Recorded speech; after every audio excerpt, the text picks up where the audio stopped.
嗨，大家好，这里是飞线性，我是 Jason。今年的 WWDC 呢，终于登场了。在看完发表会之后呢，截录了几个重点来分享一下呢我的看法。在硬体方面呢，分别发表了15寸的 MacBook Air， 搭载 M2 Ultra 晶片的 Mac Studio 以及 Mac Pro， 以及最后压轴登场了 Apple Vision Pro 混合实境的 MR 头戴装置。引言时呢，特别强调苹果借由 Mac 开启了个人运算的时代，再由 iPhone 呢进入行动运算的时代。而这次的 Apple Vision Pro 呢，则是要带大家进入空间运算的时代。而这款头戴装置呢，跟同类型的竞品相比它有几个比较特别的地方。第一呢，是除了2颗主镜头以外，还搭配了4颗朝下的镜头，专门负责捕捉手势的变化。这样子呢，就可以在不用依赖实体设备的情况下呢，也不需要把你的手呢特别抬高到你的面前才能够开始进行互动。在应付一些比较简单的操作来说是相当足够的。这也在无形之中呢，增加了它的便利性。第二个呢是 EyeSight 这项功能呢，它可以透过镜头以及感知器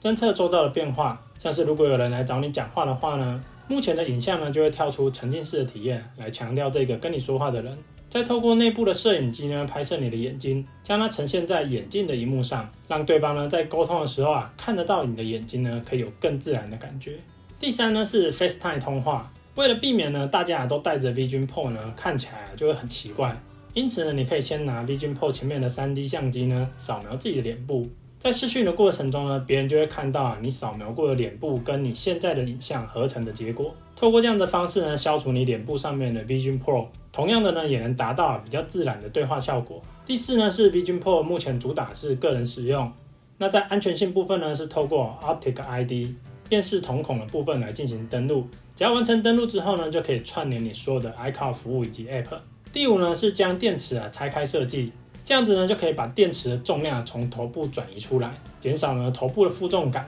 还有发热的问题。那电池呢目前只有提供2个小时的续航，但是可以预期在拆开的情况下呢，未来可能也会推出一些比较大型的电池来应付一些呢比较常使用的特殊情境。在目前市面上的 MR 设备呢，在体验上普遍都会有一些共同的问题。尤其呢是透过镜头去生成环境影像的辅助显示，常常呢都会有色温偏差以及噪点过多的问题，在体验上呢就会大打折扣。因此呢，剩下的就是观察 Apple Vision Pro 呢在这部分呢能够取得多少的改善了。回到软体的部分呢，改进真的是非常的多。以下呢我只截录几个我认为比较有趣及实用的功能。首先呢是 iOS 的部分，第一个呢是自订名片。在对方接收来电的时候呢，就会显示你自己客制化的名片，而设计跟操作的方式呢，就跟去年推出的 Lock Screen 呢是一样的。Voicemail 呢用文字的方式呈现对方的即时语音留言，在会议呢或者是一些比较不方便接听电话的时候呢，让你更快的了解状况呢，并且决定要不要接起这一通电话。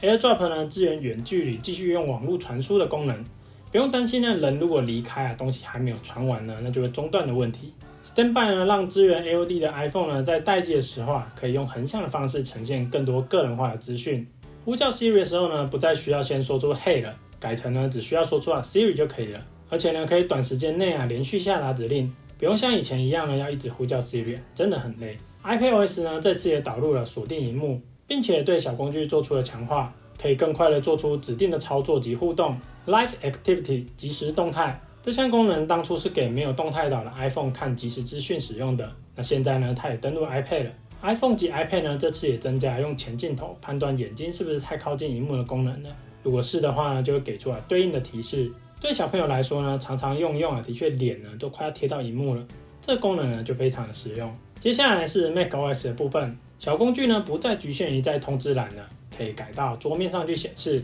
而且呢，还可以将 iPhone 上面的小工具直接加到 macOS 上面，直接将 iOS 上面呢丰富的资源套用到 Mac 上面，就不需要 App 开发商呢再开发 Mac 版，相信呢可以更容易去活络Mac 上面的小工具生态。而难得又再一次的在 Mac 上面提及有关游戏的部分，这次呢还提供了移植游戏的工具，让游戏开发者呢更容易的将游戏移植过来。Game Mode 呢则是可以将 Mac 上面的 CPU、GPU 等资源呢优先分配给游戏，让游戏呢取得更好的体验。苹果呢已经有好一阵子没有提供这些资源呢给游戏开发商了。那透过这一次呢，或许有机会让 Mac 的游戏生态呢得到一些改进。另外在视讯的时候呢，也可以将你的背景呢抽离，将影像呢融合到你分享出去的简报画面，再搭配一些简单的手势呢，就可以呼叫一些动画特效。AirPods Pro 的降噪功能呢，加入了自动辨识的功能，依照环境现在的状况呢，自动的切换降噪以及通透的效果。Apple TV 的遥控器呢，也加入了寻找的功能，只要打开寻找 App 就可以告诉你大概的位置在哪里了。手表的部分呢 ，WatchOS 可以说是重新设计的，重点呢一样在小工具的部分，加强互动的便利性。同样的呢，即时动态也会出现在手表上面。在软体方面呢，一样可以看到 iPhone 还是优先尝试了各式各样的新功能，而 iPad 呢，则是已经把搭载到 iPhone 上面的功能呢，都慢慢的搬移过来。Mac 这次呢，则花了比较大的篇幅在讲游戏的部分，而不论是哪一个系统呢，都可以看到小工具以及即时动态的影子。透过这些统一的行为呢，到时候整个生态系使用上呢，也会更加的便利。今天的分享就到这边，希望可以帮助到你，我们下次再见，拜拜。